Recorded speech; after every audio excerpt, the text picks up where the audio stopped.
Well, Mick Cronin.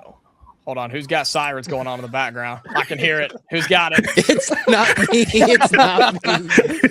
I don't believe it's sirens Ryan. going It's 100% off. Ryan. Yeah, it's always. Ryan, are you in Jacksonville? Oh, it is Ryan. Okay. All right.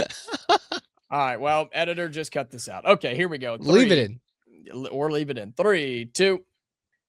Well, Mick Cronin has completely crashed out for UCLA basketball. Plus, could the top teams in the Big Ten really leave the conference? And the hire of Pat Fitzgerald wasn't that bad, right? We talk about all that and more on today's Locked On Big Ten Squad. You're talking ball with the Big Ten Squad. From USC to Ohio State, from Michigan to Oregon, from Nebraska to Washington, it's the local experts of the Locked On Podcast Network bringing you scoops, breakdowns, and the most comprehensive preview of the upcoming Big Ten weekend. No hurt feelings and thin skin allowed. Squad up, you're part of the Big Ten Squad. Welcome in. It is the Locked On Big Ten Squad. We are on the Locked On Podcast Network, the nation's #1 sports podcasting network. So thank you so much for making that so. And this isn't even a squad today. We've got a Locked On Big Ten unit, man. We've got all sorts of folks represented here. And Spencer McLaughlin is not here because he heard we were talking basketball today, so he figured his presence was not needed. I'm Jacob Goins of Locked On Hoosiers. Ryan Herrings of Locked On Badgers. Nick Arvin of Locked On Boilermakers is here. Roman Tomashoff, Locked On Huskies. Zach Anderson, Yoxheimer, he wasn't going to miss this one. Shades, LA traffic and all. He is here of Locked On UCLA. We have Zach Seiko of Locked On Nittany Lions and Jay Stevens of Locked On Buckeyes. Well, we do talk Pat Fitzgerald because somebody said he was not a good hire for Michigan State. Seems a little harsh for me. We'll talk about that at the end of today's show. Plus, could the teams at the top of the conference really leave to make more money? But we start with what I think is the biggest story in the Big Ten. Zach Anderson, Yoxheimer. Your head coach had a total crash out the other night on the hardwood. Mick Cronin kicks out his own player, blasts a reporter, and don't you dare yell at me when you tell me your response to this and how you took all of this. Are you raising your voice at me, Jacob? You're not raising your voice at me, are you? I'm just trying to turn on Sunset, first off. I'm excited about that. Nothing else. Except ejecting my own player, of course. Mick Cronin, he crashes out all the time. If you watched any UCLA basketball game, his antics are nothing new. The fact that he ejected his own player who had fouled out and gotten teed up on the flagrant, that was new. And then next thing you know, that was already going viral. Then you mix in the fact that he went crazy after a non-UCLA reporter for the student section question was beyond me. Mick Cronin, he's wearing out his welcome. He's gotten beat down by 30 for the last couple of teams. And yeah, until the stink is gone, I got to have the shades on, stay far away from it, and we'll see if Mick Cronin's out soon. The only problem is, here's the dumber thing more than what Mick Cronin's done. UCLA extended Mick Cronin in the offseason. It'll cost them $22.5 million to buy him out before April. And an extra $18 million if they wait till after April of this year. So Mick Cronin's not the dumb one here. It's UCLA for extending him before this season.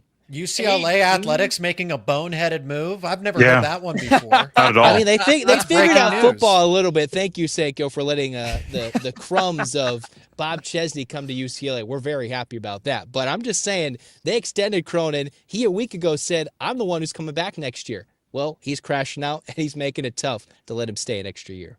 They'll find a way to mess up Bob Chesney. I'll give it time. Wow, is that a bold take already in February on Chesney? The bold take for losing to a winless UCLA team not too long ago. There's also who circled the wagons and won. It's not about how you start; it's about how you finish. Penn State's got a bowl win. I'll take my one win against top 10 at the time, Penn State.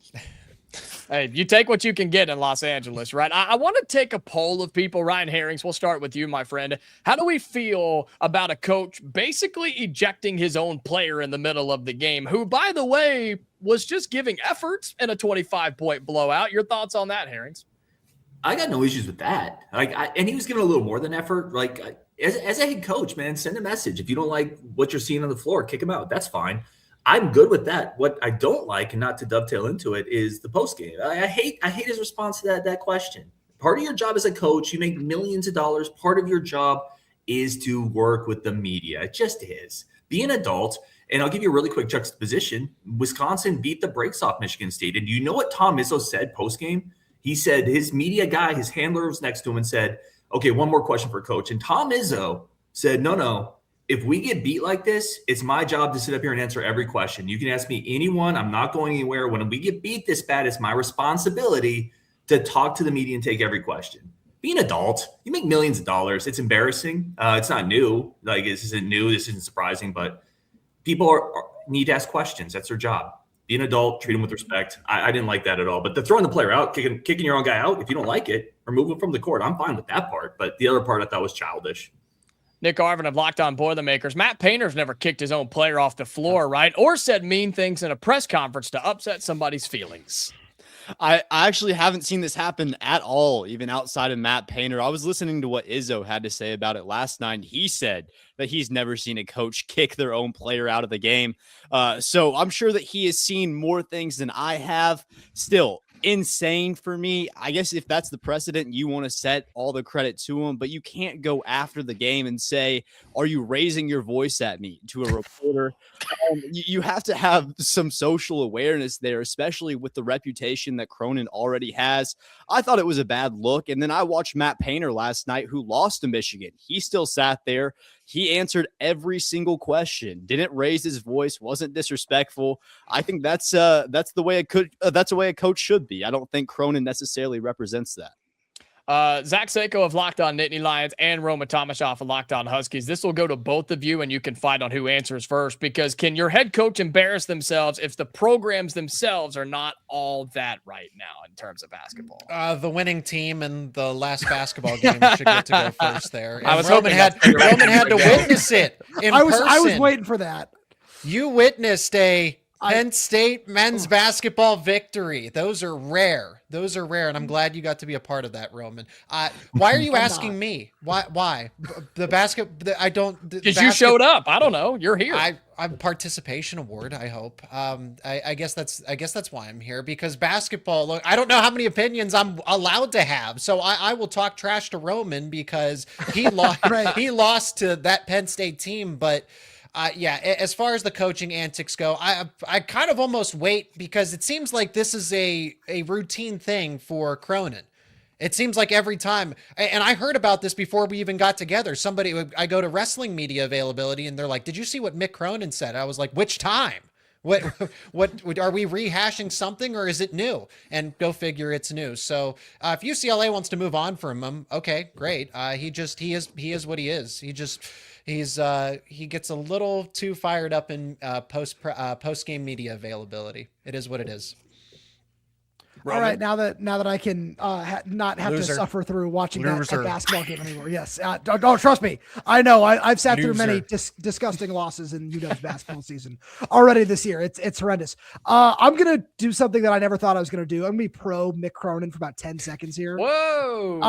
I was pro kicking your player out of that game. It was just a really heated moment, especially since he was a former Michigan State student, the guy who did get kicked out. You don't want anything like extra to come of that. It was obviously just a very emotional time, and I feel like it's just safer for everybody for that to happen. However, everything else that happened after that with the media and everything, that's just ridiculous. That is so stupid. I've sat in so many media rooms where I've been there after big wins, after terrible losses, Seiko, thanks again. And I've heard great questions asked. I've heard terrible questions asked. I've seen players crying mid-interview after losing the national championship because the last thing they wanted to do was sit there and talk to people. And they still handled every single question with grace and with respect. And I've never seen, or I would say I've never seen anything like that. We saw Lincoln Riley do it during the football season as well. And it's ridiculous, man. All we're doing is our jobs. And even if you don't like the question, even if you don't agree with the question, you can stomach a 10-second answer. It's not going to kill you to do that. Yeah, to Ryan's point, you make millions of dollars to answer, and answering questions is in your contract. It's not that big of a deal. Jay Stevens of Locked On Buckeyes, if you had one word to describe Mick Cronin as a I don't know, personal or just a public figure. There we go. That's another term I was looking for. One word to describe Mick Cronin as a public figure. What would it be? Ooh, I can't do public figure because the word I was going to use doesn't fit the public figure. Just in this description, his antics were annoying. And as I'm here listening to everybody talk, I thought Doug Gottlieb's rant and blow up and pounding the table was going to be the worst coach thing we saw all week. It still might be the worst. But Mick Cronin, what he did is right up there with being one of the dumbest things we've seen a coach do recently. I'm never on board with the coach kicking his player out of the game, unless you're if you're getting in a fight, that's completely different. But I don't believe there was a fight in the situation to where that would warrant somebody going back to the locker room. That's very weird to me. He sounds like and I'm short myself, so what I'm saying is I'm not tall. He sounds like a guy that has short man syndrome and just really feels like everyone's picking on him and looking down on him. And I know I get like that sometimes, but you can't allow that to impact your job. And he consistently lets that happen. Craig Sheeman of Locked On Big Ten is here. We'll wrap up this segment and move on to big teams leaving inside of the Big Ten coming up next. But Craig, is Mick Cronin the most annoying basketball coach in a conference that has Eric Musselman in it? Yeah, I'm. By the way, I'm 6'3" almost, so I would look down on him. But if I were to use a word to describe him, I was just miserable. What a miserable human being. And we got a couple of problems here. First of all, with the hard foul, I mean, yeah, it wasn't great, but on a scale of 1 to 10, maybe it's a 2. I've seen a lot worse than that. I certainly wouldn't have thrown my kid out of the game like that and embarrassed them. And the problem with the post game is it's on video and audio. We've all seen it. We've all heard it. Nobody was raising any voice to anybody except to maybe be heard above the other reporter that thought it was his turn at that point when Cronin re-engaged the reporter. It's absolutely ridiculous. It's a horrible look. I don't think it's going to go away over the next 24 hours or so. I think it's going to linger for a little while. He just looks like a miserable human being. It's the first I time will say the most miserable person I'll say in college sports head coaching in Los Angeles is Lincoln Riley. If we all remember our little group chat that we have with our squad, I threw out some shots towards our beloved member Mark Colkin of Lincoln Riley, who just 3 months ago in a similar press conference situation said to a reporter, "That's the dumbest question I've ever been asked. You should feel embarrassed for asking that question." That was Lincoln Riley's approach. I will say Cronin answered the question. He said, "I don't care," which is an answer, a stupid answer, but he answered the question and then said, "You've asked me the dumbest question." But is that the craziest response a Los Angeles coach has given to a post-game presser in the last 3 months? I would say Lincoln Riley's is worse. Now, Cronin did 10 dumb things to go along with it, so he's got to take the blame to go with what he did. I would expect nothing less from you, Zach Anderson, Yoxheimer. Look at you coming to the defense of your program. Nobody else will do it, but you will. That's why you host our UCLA-based show here at Locked On. Well, we need to take a break, and we'll come back. And folks at ESPN are saying that the top teams in the Big Ten could leave the conference altogether and keep all the money for themselves. We talk about that next on the Locked On Big Ten Squad. I'm Kalia Butler, host of Locked On Women's Basketball, and this is Mazda's Women's Basketball Snapshot, celebrating the work no highlight reel can ever capture. Dawn Staley and South Carolina remain on top of the SEC standings after handing Tennessee their worst defeat in program history with a final score of 93-40. In the 43-point win, South Carolina shot 69% from the field. Tessa Johnson had a perfect shooting night, scoring 24 points, shooting 4 for 4 from the floor, including 2 threes, and made all 4 of her free throws. And UCLA remains undefeated in Big Ten play, topping Michigan 69-66 as Player of the Year contender Lauren Betts put up a double-double, scoring 16 points, collecting 16 rebounds, and adding 5 assists and 3 blocks. These moments are earned off the clock, those long before the lights ever come on. The sweat, the fakes, the doubt, the scrapes, and coming back for more every time. Mazda puts the same drive into every detail. Wins define the moment, putting in the work, that defines you. There's more to a Mazda because there's more to you. This episode of the Locked On Big Ten Squad is brought to you by FanDuel. Have you ever wanted to experience the NBA Finals live and in person? FanDuel is giving you the chance to turn that dream into reality with their NBA sweepstakes. Here's how it works. All right, use your NBA profit boost right now on any NBA futures bet, and you'll automatically be entered for a shot to win an NBA Finals trip for 2. That's right, flights, tickets, the whole experience. So as we get games getting back up right out of the All-Star break, if there's a team that you're looking at that you think think's going to make a run, maybe win it all, and you're going to put a future bet in anyways, you may as well use your profit boost and get entered for a trip to the NBA Finals and the NBA sweepstakes. Just visit FanDuel.com right now to get started. Use your profit boost on an NBA future and get entered for your chance to win a trip to the NBA Finals. Play your game with FanDuel, the official sports betting partner of the NBA.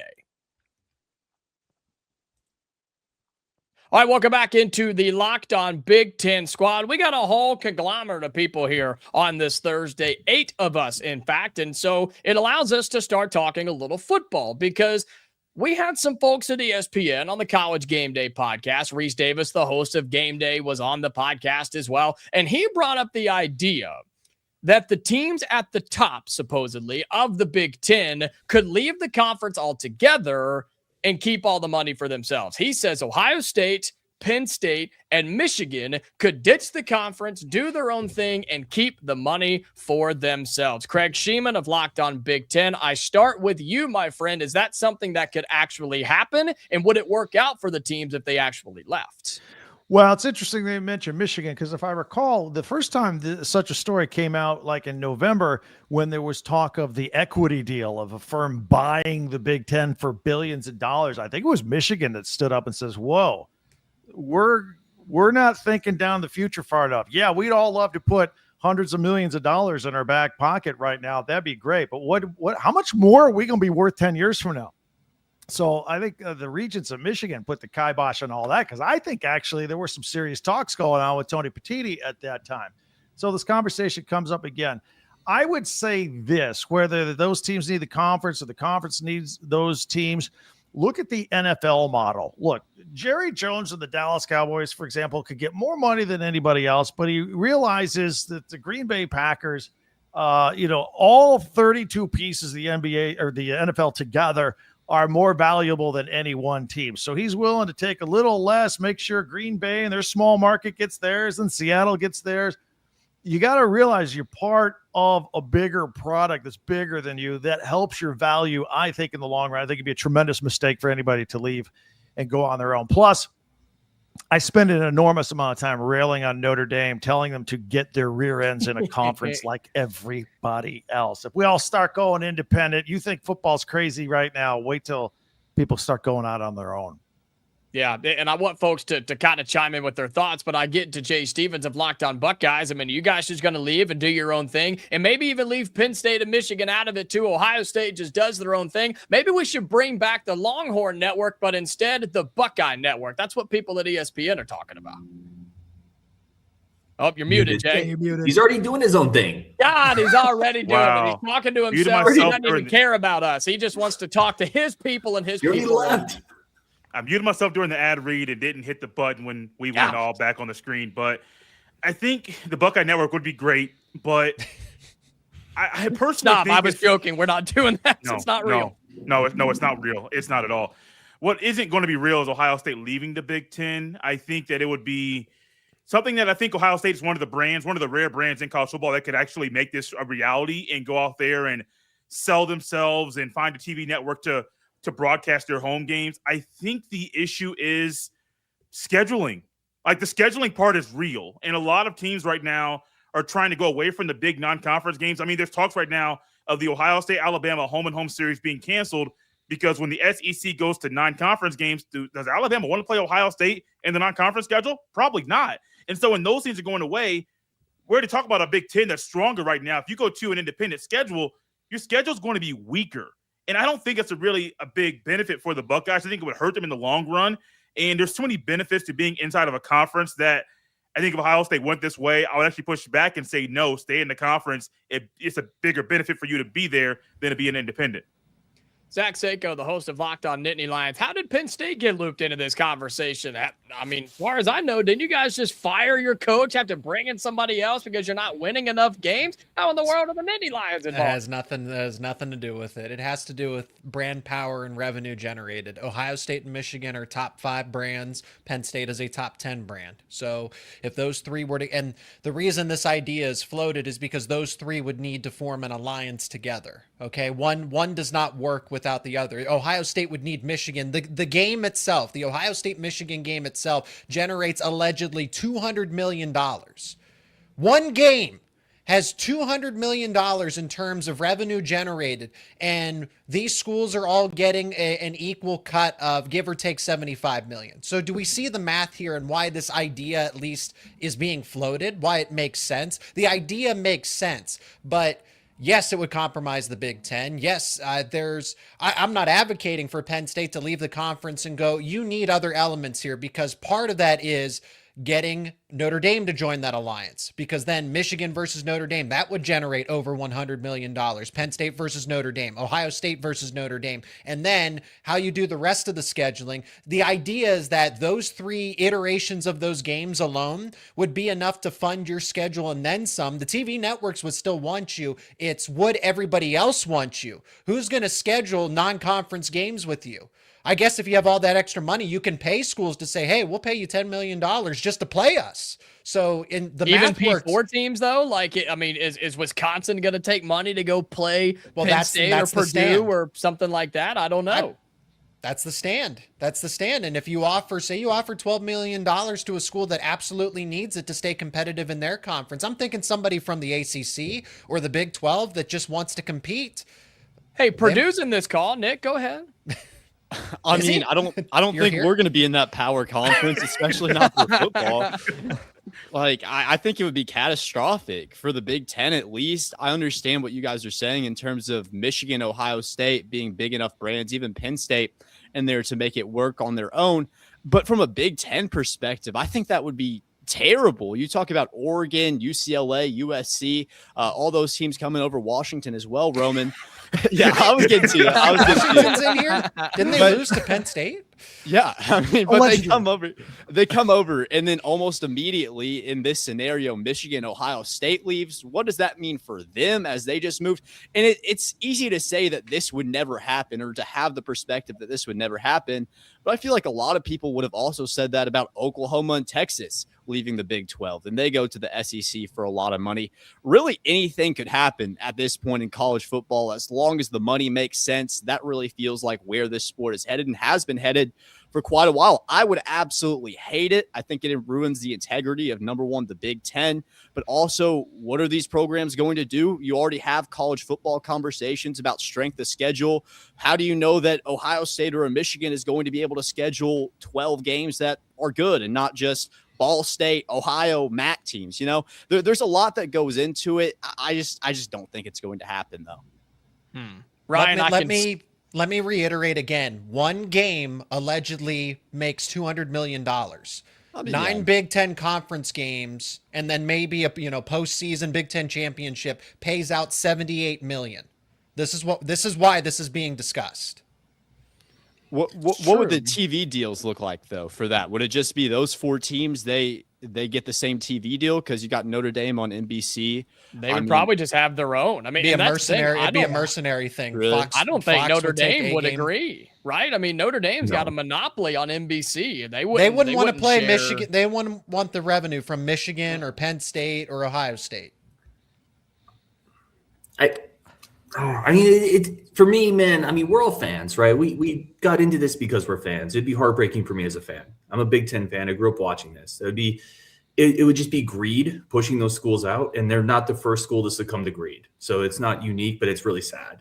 There's already a ton of money, and it is what it is, but it would be really sad. The other thing I would say is be careful what you wish for a little bit. I think scheduling could be a real bugaboo. I think individual networks might not work nearly as well as you think they are. You could lose a lot of the fan base and tradition that your fans love. Like, great, you make a little more money. I don't know if that's going to be worth it in the long run. There is a part of me, by the way, who I think of the Big Ten as a family. And there is a part of me that's like, well, let's see, my family minus Ohio State, who kicks the crap out of me every week, Michigan, who cheats at everything, and Penn State, who quite frankly is a recent addition that every time I talk to a Penn State guy, they're like, I don't really love the Big Ten. I'm like, okay, then leave. Like, there's a part of me that's kind of like, let me kick out the 3 most toxic members of my family, and my Thanksgivings are going to be a lot better. So there's a part of me that's, if they want to do it, honestly, it stinks. It's greed. There's also a part of me that's like, fine, go do your thing. Whatever. We'll be fine. They'll be fine. It is what it is. Money drives everything. So that's kind of where I'm at. It's a little dual-faced, I guess. Roman, what's your West Coast take before we move on to our final segment? Zach, sorry, you had your moment in the first segment, brother. We'll get back to you momentarily. You already chimed in on the greed conversation. We know your stance on this. Sorry. Roman, your thoughts from the West Coast? Mine would be, quite frankly, what the hell? Like, as I look at this from, the perspective of USC, UCLA, Oregon, and Washington, especially Oregon and Washington, who made this move to stay alive in just the grand scheme of college football. I feel like both those programs could stay afloat in some way, shape, or form if this move didn't happen. But the fact that they did this for a half-share media rights deal because of the Big Ten, because of the power that it holds, so much of that power does come from Michigan, Ohio State, and Penn State. I feel like the Big Ten brand is big enough to still survive in some way, shape, or form. But if this were something that were to ever come to fruition, I feel like it would just very quickly dissipate so much of the just stranglehold that the Big Ten can have across the world of college football at this point in time, especially. A brand that's not included in this conversation is Michigan State, who just recently hired Pat Fitzgerald. One reporter, one news writer, one journalist, whatever. They said it was the worst hire of this cycle. It may not be good, but seems a little harsh to me. We'll talk about that and wrap up the Locked On Big Ten Squad show right after this.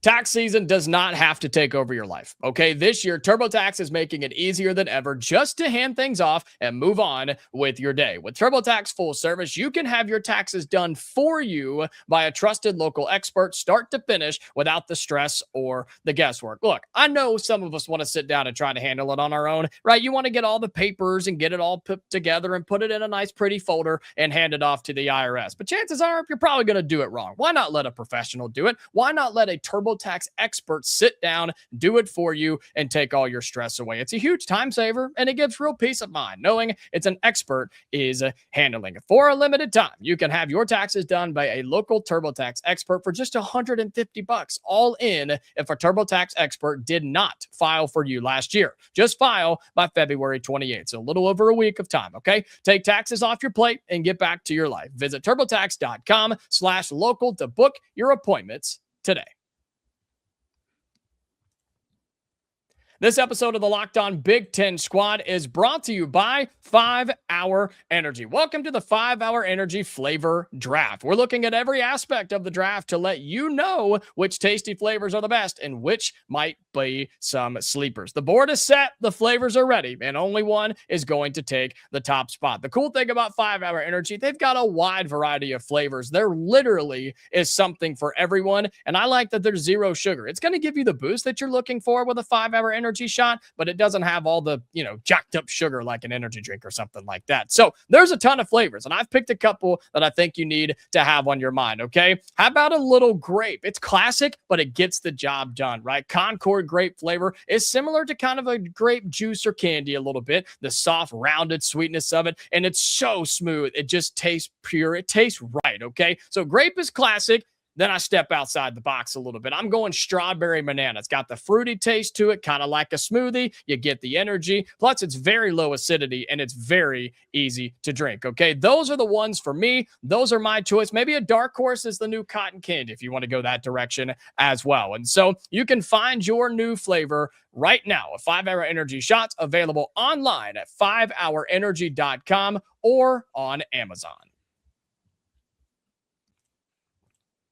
All right, final segment on today's episode of the Locked On Big Ten Squad. And I found an article, from a CBS sports writer who was grading the new hires around the Big Ten. And they graded Pat Fitzgerald pretty low, barely a passing grade, which, D's get degrees, and that's how I got mine. But they said Pat Fitzgerald was the worst. Isn't it C's get degrees? Not in my world, it's not. I want to go to your school.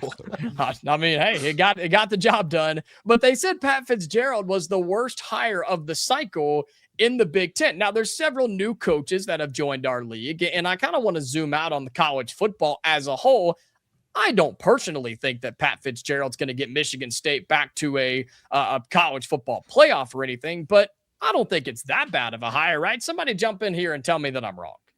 I think he's a good coach. Look, he won a lot of games at Northwestern, and I'm sure when Kurt Cignetti got hired, a lot of people actually did Google him because they didn't know who he was, right? True. And look, he's better than Jonathan Smith. When the annals of history go down and look at all the coaches at Michigan State, Jonathan Smith's going to be a blip. It was like he was barely there, and he's better than Mel Tucker. I'll tell you that right now. So, no, I think he's a good football coach. I'll keep it short and sweet. I think he's going to I don't know if Michigan State has the resources to get that program up to the top, but that's a good football coach right there, I think.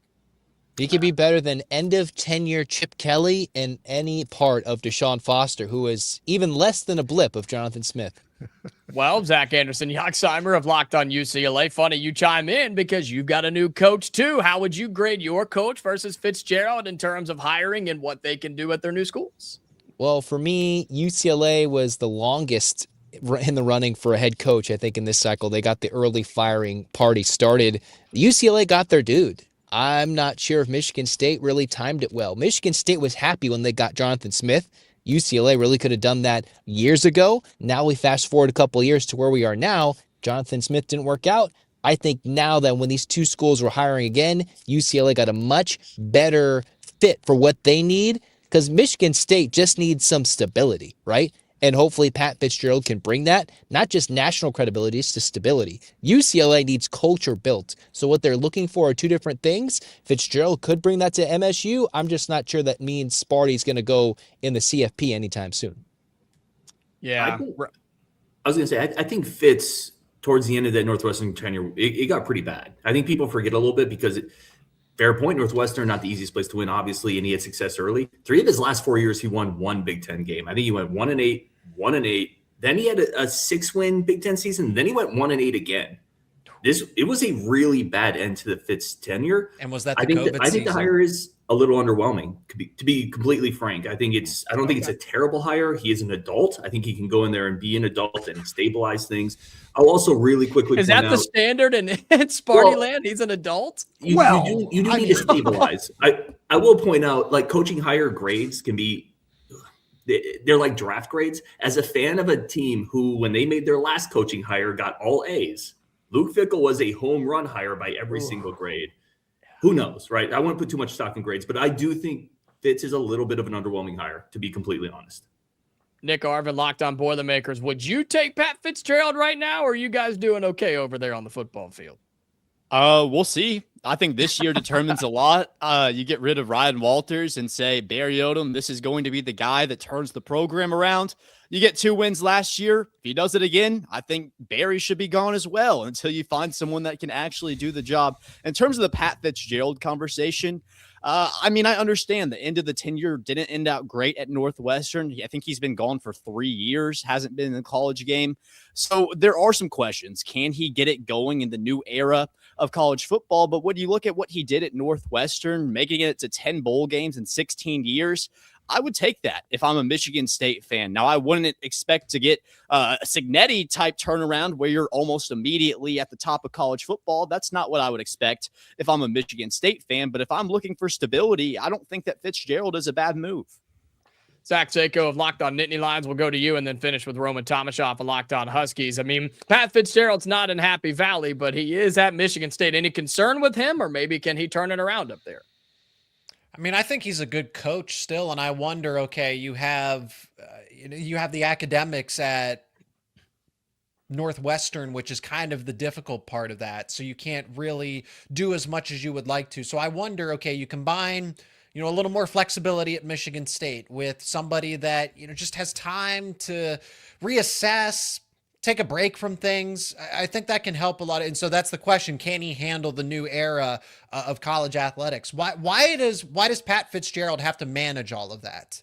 Why isn't there? And I know there's a separation of powers. There's a general manager there. The guy, he actually used to work as a wide receivers coach for Matt Campbell. So that's how I know that. But he's going to focus on the football side and then let all the, financial, NIL, a little more scouting. Why not separate some of that? Why not defer some of that, delegate some of it? And that's what he's doing. Let him lead the program truly and just get the right people in the right spot. So I think he can succeed. Nick makes a great point. It's not going to be an Indiana turnaround, but could he be 8-4, 9-3 and start to the battle is in Michigan. It starts in Michigan. If you're able to take some recruits back away from the Wolverines, that starts to sink their ship a little bit. And that's gonna be a big deal, especially when there's not really a lot of stability there right now with them changing coaches too. Couple of things here. First, Nick, thanks for Ryan Walters. Not talking about anything he did as a head coach. Awesome defensive coordinator. Appreciate that. But also, two things on this. I feel like there are two separate trains of thought that can be true at the same time. One, that of the new coaches in the Big Ten, it might be considered the worst hire, depending on how some people might feel about Bob Chesney or something like that. I feel like that's the only other one. And I don't Bob mean Chesney's A+. See, and that's kind of what I think. I'm not saying he's a bad hire by any stretch of the imagination, but I feel like that's the only other one that people might compare to because, you look at Michigan with Kyle Whittingham and Penn State with Matt Campbell at the top and say, oh, okay, yeah, we really like these hires for reason X, reason Y. And at the same point, Pat Fitzgerald, for everything that Seiko is saying, very clearly can get a program back on track. And for what Michigan State has been for the last handful of years, just very clearly been a disaster. I feel like that stability is a very nice floor to have. It might take a little bit to get going, but I think in terms of the toughness, especially that we've seen that Pat Fitzgerald can instill in a team, I feel like things can be just fine in East Lansing.